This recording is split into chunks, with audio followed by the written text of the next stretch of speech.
आर्थिक सुनामी आ रही है, भयंकर आर्थिक सुनामी अब आ रही है। उसका कारण है कि हिंदुस्तान का जो प्रोटेक्शन का सिस्टम था, जो इंटरनेशनल इकोनॉमी से एक प्रकार से शॉक अब्जॉर्बर था, उसको बीजेपी ने हटा दिया है। तो एक तरफ से भयंकर आर्थिक सुनामी आ रही है, प्राइसेस बढ़ रही हैं, और ये अभी शुरुआत देखी है आपने। ऐसी इकोनॉमिक क्राइसिस आएगी हिंदुस्तान में जो आपने अपने लाइफ में नहीं देखी होगी। ये हो रहा है, इसको अब कोई रोक नहीं सकता है। दूसरी तरफ क्या हो रहा है, हिंदुस्तान के अंदर, सिस्टम के अंदर इंस्टीट्यूशनल रिवोल्ट हो रहा है। तो आप सोचती हैं कि इलेक्शन कमीशन फुली कंट्रोल्ड है। वो 3 साल पहले फुली कंट्रोल्ड है।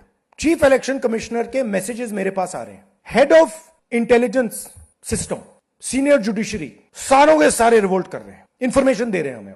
तो जो कंट्रोल का सिस्टम था एक तरफ से, वो कोलैप्स कर रहा है अंदर से, क्योंकि लोगों को दिख रहा है कि जनता का प्रेशर अब ऐसा भयंकर आएगा, अगर हम इस रास्ते पे चलते गए तो हमारे लिए रिस्क हो जाएगा। आप क्या सोचते हो, अगर जनता को मालूम है कि इलेक्शन सिस्टम रिग्ड है, और जनता की मतलब इकोनॉमिक प्रेशर, गरीबी, दर्द के कारण जनता में गुस्सा आ गया, आप क्या सोचते हो कि इलेक्शन कमिश्नर को डर नहीं लगेगा कल क्या होने वाला है? तो अब क्या हो रहा है, सिस्टम अंदर से ऐसे हिल रहा है पूरा।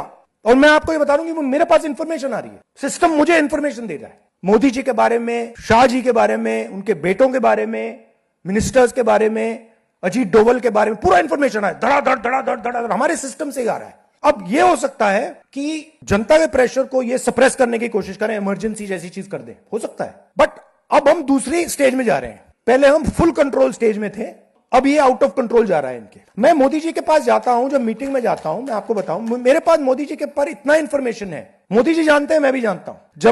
जब मैं उनसे मिलता हूं, भैया आंख में आंख लगाना रहा,